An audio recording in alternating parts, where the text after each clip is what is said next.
A cock was scratching one day in the earth under the wall of a cottage when he found a bean. He tried to swallow it and choked himself. He choked himself and stretched himself out, and there he lay and couldn't even breathe. And his mistress saw him, ran up to him, and asked, "Mr. Cock, what makes you lie there like that, so that you can't breathe?" "I've choked myself with a bean," he answered. "Go and ask the cow for some butter." And his mistress came to the cow. "Mrs. Cow, give me some butter. My cock is lying there and can't even breathe. He has choked himself with a bean." Go and ask the haymakers for some hay. And she came to the haymakers and said, "Haymakers, give me some hay. The hay's for the cow who will give me some butter, and the butter's for my cock who is lying there and can't breathe. He's choked himself with a bean." And the haymakers answered, Go and ask the oven to give you some loaves.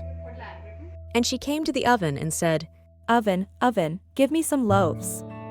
The loaves are for the haymakers, who will give me some hay, the hay's for the cow, who will give me some butter, and the butter's for my cock who is lying there and can't breathe. He's choked himself with a bean." And the oven answered, Go and ask the woodcutters for some wood. And she came to the woodcutters and said, "Give me some wood. The wood's for the oven, who will give me some loaves, the loaves are for the hay cutters, who will give me some hay, the hay's for the cow, who will give me some butter, the butter's for my cock who is lying there and can't breathe. He's choked himself with a bean." And they answered, Go and ask the smith for an axe. We've nothing to cut the wood with. So she came to the smith and said, "Smith, smith, give me an axe. The axe is for the woodcutters, who will give me some wood, the wood's for the oven, who will give me some loaves, the loaves are for the haymakers, who will give me some hay, the hay's for the cow, who will give me some butter, and the butter's for my cock who is lying there and can't breathe. He's choked himself with a bean." And he answered, Go into the forest and burn me some charcoal. So she went into the forest, gathered a bundle of sticks, and burned some charcoal. Then she took the charcoal to the smith, and he gave her an axe. She went with the axe to the woodcutters, and the woodcutters gave her some wood. The wood she took to the oven, and the oven gave her some loaves. She took the loaves to the haymakers, and the haymakers gave her some hay. The hay she took to the cow, who gave her some butter. She brought the butter to the cock, and the cock gulped it down and swallowed the bean. Then he jumped up merrily and started singing, "Cock-a-doodle-doo!" Bright green forest lived three best friends, Benny the bunny, Tina the turtle, and Max the mischievous squirrel. One sunny morning they found an old shiny map hidden under a pile of leaves. "Look, friends. It's a treasure map. Let's find the treasure." A treasure? But the map looks tricky. Are we ready for such an adventure?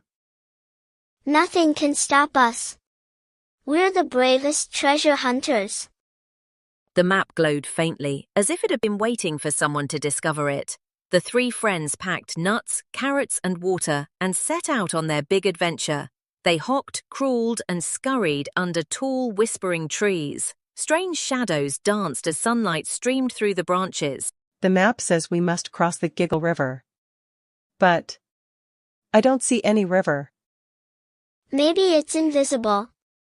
Or maybe it's a river that only appears when you laugh. Let's test it. Why did the squirrel bring a pencil?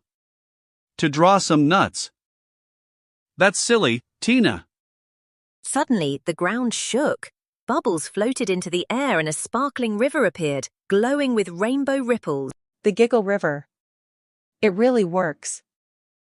But the river was wide and bubbling with magic. It wasn't going to let them pass so easily. Look! Floating lily pads. We can jump across. Be careful, they're moving fast. I'll go first. Benny hopped on the first lily pad. Max leapt after him, but Tina moved slowly. Suddenly, one pad sank with a splash. Oh no! Help! Throw her the rope from the map. Together they pulled Tina safely across. Their hearts raced, but they laughed with relief. The map's next mark led them to a dark cave with glowing eyes peering from the shadows. Are those eyes friendly? Only one way to find out. A deep voice rumbled. To pass through, you must answer my riddles. Fail, and you stay here forever. We accept. What's your first riddle? I fly without wings. I cry without eyes. Wherever I go, darkness flies. What am I? A cloud? No, it's the wind. Correct. Second riddle, the more you take, the more you leave behind. What am I? That's easy. Footsteps. The glowing eyes softened, and the cave walls shimmered.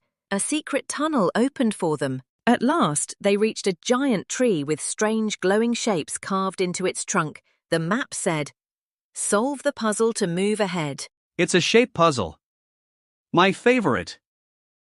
The shapes must fit together, like a family hug. Look. If I place the triangle here, and the circle there. When the final shape clicked, the carvings lit up, the ground trembled, and a hidden door